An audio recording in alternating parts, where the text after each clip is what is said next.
thank you, and thank you, Mayor, for warming up the crowd for me. Yeah. So, no, I really appreciate the invitation here today.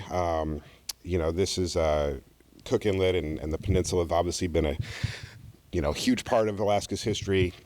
Basis for statehood going back 70 years with Swanson River, and it's going to continue to play a critical role in the energy future for the next 50 years, as the governor always talks about. And, what I've appreciated about working for the governor is that he has vision, and he is an optimist. And so, pardon?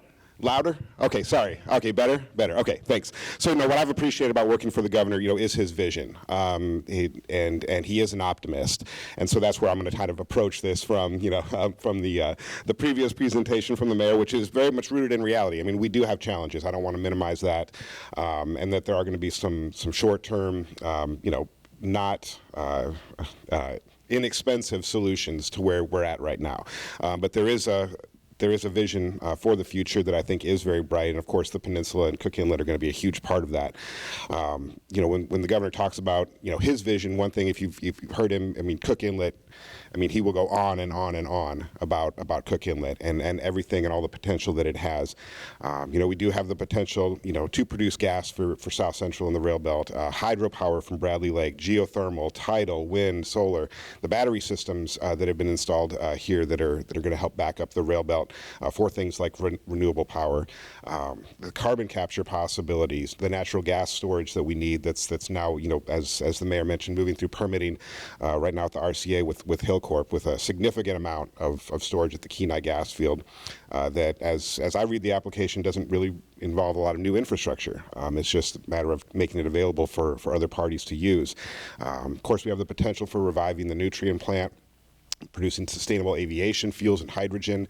It's an amazing amount of potential that's in a very, near our urban centers, near workforce training, where it's embraces natural resource development. So yes, we are optimistic about it, and we do recognize the challenges at the same time. So. Just kind of starting, certainly as we know, as the mayor alluded to, about the federal environment right now, which is, I think it's unlike anything Alaska's ever had, except maybe in the first term, where President Trump tried to get some of these initiatives moving. But with an executive order dedicated to Alaska, nobody else has that. Other executive orders around critical minerals, around big, beautiful coal, ANWR, NPRA, of course, in AKLNG. The opportunities are tremendous, and we've never had a president, I think, who actually sees Alaska for what it can be. And so I think we should be certainly thankful that we have a governor who is aligned with that administration and his cabinet that has positioned us really to take advantage of this opportunity. And with the LNG project, it's not just an export project anymore. It's a major part of the trade negotiations that are going on right now with our Asian allies. And the governor has been traveling the world, and I think he mentioned back in January, he doesn't really like to travel. And if, being 6'7", it's not necessarily a pleasant experience to do that. But he's been from the Middle East to the East Coast to the Far East, traveling the world, really across the world, making the case for this project. And, in the interest, the thing that's come along a lot in the last year or so around data centers. And this interest is real. We get inquiries, almost on a weekly basis from companies who are looking for what Alaska has to offer. And in particular, when they look at what the pipeline can provide. Alaska has land, Alaska has water, and it has stranded energy. And that's what every company is looking for to develop these data centers. And it was at one point this project was looked at as, the in-state demand is not really what can drive the economics, but the companies that we're talking to are talking about literal gigawatts of power. More than one company that has said they want to see a path to scale up to gigawatt scale power. And that is going to be a huge piece potentially of helping underwrite the economics of this project with those kind of offtake agreements. So there's a lot of reason, I think, where this project has evolved over time, and I think there's a lot of forces aligning around improving the economics of it. Closer to home, in the near term, we're obviously working on addressing the South Central, the gas supply situation. The HB 50 that passed last year, provided for, regulating gas storage in Cook Inlet. We all have heard that's a critical need. The mayor alluded to the necessity of this to manage imports, to store sufficient amounts, and Hillcorp is in that regulatory process now. With I think in the permit I'd seen for 38 BCF of capacity at Kenai gas field, that's more than half of the annual demand in the rail belt.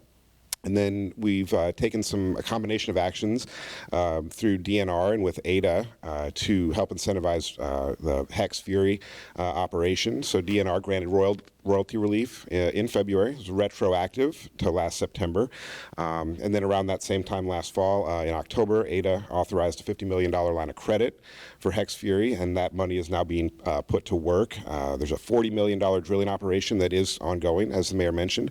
They're permitted for 2 wells to drill this year before Hillcorp needs to take it over for their own program. But what we've seen from the well that they were able to drill last year in the shoulder season in November, I had DNR run some numbers for me, and they pegged it at, from the November production number to the February production number, there was a 55% increase in production at the kitchen lights unit. So that is certainly helpful, especially when you look at the broader field decline in production in Cook Inlet. So the royalty relief helped provide a lower price for NSTAR supply contract, benefits their ratepayers and Homer, who relies on NSTAR for their gas supply. And just to touch on ADA one more time, they're such a critical part of our energy future with the Ambler Road, the West Sioux Access Road. They certainly did the right thing by holding on to those ANWR leases because they certainly have an opportunity they didn't have before to monetize those. And so what we're doing at the state level is everything we can do within the branch, with the corporations, the state agencies, where we do have the ability to try to move the needle on some of these things. And one of those entities is the Alaska Energy Authority, which is also, of course, playing a crucial role in this. Of course, we're very familiar with the Bradley Lake project down here, but Dixon Diversion is on track towards initiating the FERC licensing phase. This is something all the rail belt utilities support. It's supported within the capital budget, even in this lean budget year. The governor asked for $6 million, and that came out of the Senate Finance capital budget. And then AEA is using $6.5 million in interest that it's earning on the bonds that it sold back in 2022.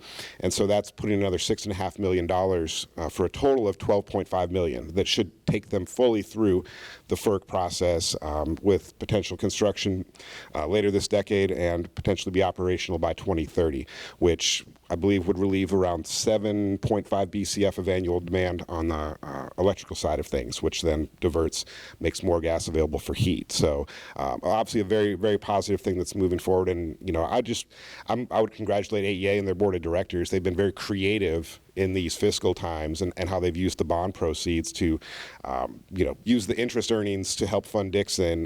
They've repurposed about $50 million in those bond proceeds to use toward the GRIP match.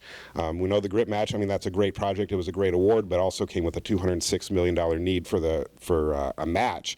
And so that $50 million that they've been able to put toward the project, that turns into another $50 million in the federal match. And it is a go. They kept using state funds while it was frozen like everything else, but the GRIP money has been unlocked and that project is proceeding. Then they also use some of the bond money to invest in the battery systems for, in Homer and South Central and potentially up in Fairbanks as well. So they've really been creative, I think, with the money that they do have access to keep these projects moving. And so just when you add it up, Dixon is around a $350 million project. GRIP is a $413 million project. The SSQ line, which is underway right now, that's a $90 million project. Altogether, that's more than $850 million in work that's now ongoing through potentially 2032.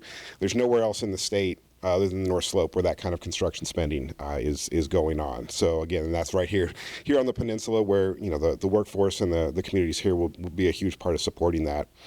And then I guess just one other item, looking at last year's energy legislation on HB 307, just a quick update on where things are at with the Rail Belt Transmission Organization that was created under that. The RTO is now in the progress of getting its certificate of public convenience and necessity, or CPCN, at the RCA with the plan to file its tariff, by the July 1st deadline. But it's important to have good expectations about this. It's going to take years to implement this, to adjudicate it at the RCA, and then to implement it through the rate infrastructure, and it's not necessarily a silver bullet that reduces costs on its own. I think one of the big benefits of the legislation is that it really did force the utilities to work together with a legislative mandate, legislative deadline. Without those kind of binding requirements, I don't think we'd be seeing the progress that we're now going to have on treating the rail belt transmission system as one system versus 5 systems, or 4 owners, and then NAEA is another major owner of infrastructure.